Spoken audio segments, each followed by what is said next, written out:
Hi everybody, it's Beatriz. Welcome back to my channel. I hope you're feeling good and doing fine. Today I'm going to show you about my creative process and why I do what I do. So it's going to be a little bit different because we're going to be seeing step by step from concept to final product and not just the drawing part as we usually do. So since I started drawing, my style has changed quite a lot. The reason behind this form change is that I now draw to communicate something specific, a message. Before I did it, but now it's like really intentionally. So now I don't only draw pretty things, which I still do because I love it, it's beautiful and it's so much fun, but there are many ways on how to illustrate something. So when I have a clear message, what I do is I change a little bit my creative process so the final product communicates better. So let's start this creative process. I encourage you to follow this video actively with me so you end up with a beautiful illustration. You can use the same concept as me or you can change it and follow the same steps. First, we have to pick a concept. And this might sound a little bit obvious, but it's going to be your perspective of that concept, obviously. So today's concept for me is the comfort zone. Okay, so the concept that you chose and the way you want to approach it will modify the next step. Step 2, investigation. In this case, I want to portray my personal point of view of comfort zone, so the investigation part is almost non-existent. I just clarify my thoughts and go for it. Step 3, deconstruct your concept. For this step, we're going to do a brainstorm. So this is my brainstorm. If you want to read it, you just press pause. Once you have a really big brainstorm session with some good ideas, we can start sketching. So, step 4, sketching. While we sketch, I'm going to tell you about why I chose this concept. So, I've been wanting to draw about this because one of my biggest dreams is to go live in Europe and work as a full-time illustrator and designer. I'm 23 years old and, well, I'm 22, but in 2 weeks I'm gonna be turning 23. And one of the ways I could make this dream come true is by going to get my master's degree there and hopefully end up my master's and getting a job. But here in Costa Rica, my situation is a little bit different. I live with my parents and I have a group of loving people who help me and support me. So getting out of this comfort zone is really hard but so necessary and so worth it. I just have to do it, and because of COVID-19, I will have to postpone it for maybe a year, but I will absolutely do it.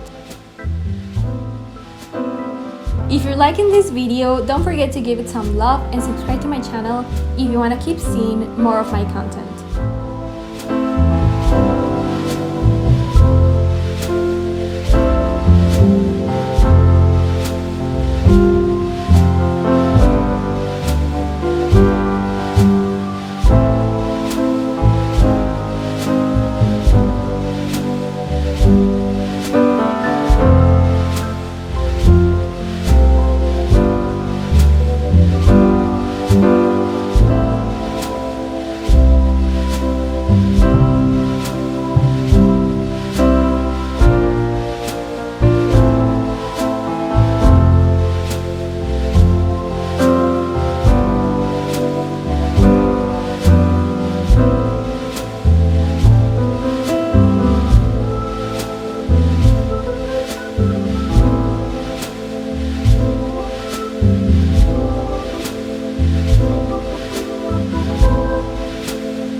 So once you finish with your drawings, you have to pick your favorite one or favorites. So in my case, I love almost all of them, but I'm going to be painting this one. Step 5. Picking a color palette. For this part, we need to clarify the perspective of the drawing. What's the point of view of your story? Is it positive or negative? What feelings do you want to communicate? Happiness, anger, sadness, loneliness. The intention of the drawing will have a say in the color picking because color communicates so much. Depending on the colors you choose, the setting and the feeling of the drawing are going to change. An emotion a character is experiencing can be defined by the colors of themselves and their surroundings. In my case, I want to put it as something scary and really hard to do because for me, it feels like that. So I imagine like a blue or black background, a little light for the stars, like a yellow, so it communicates all the good and all the new things that are on the other side of that box. A little bit of pink for her skin and maybe purple or red for details or clothing. Okay, so now that I have an idea of my color palette, I go to Pinterest and look at drawings and photos for inspiration. Okay, so we're almost done. It's time to color the drawing. For this part, I will be taking a photo with my iPad Pro and work on Procreate with my Apple Pen. So the first thing I do on Procreate is I lower the opacity of the photo so I can draw a sketch as a guide.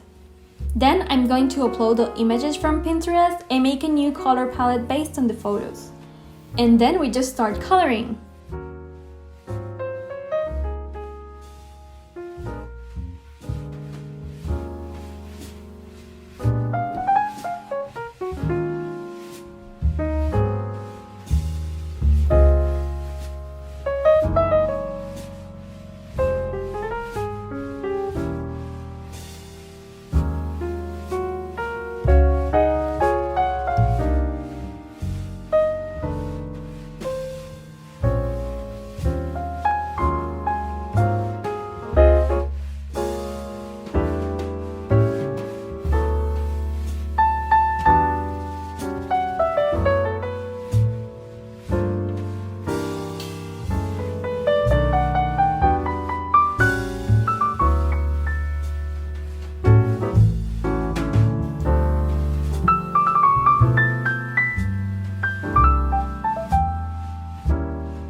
So we're almost finished and this is the final product. If I'm honest with you, I like it a lot. It's not my favorite drawing of mine, but I think it really communicates what I wanted to express, which is how scary it is for me to get out of my comfort zone. So I'm really proud of it because I identified with it, but I'm not crazy about her face expression. That's okay though, I had a lot of fun doing it, so I like it. Thanks for watching guys, I hope you had fun, and don't forget to comment and like this video and subscribe to my channel if you want to keep seeing more of my content. See you next time!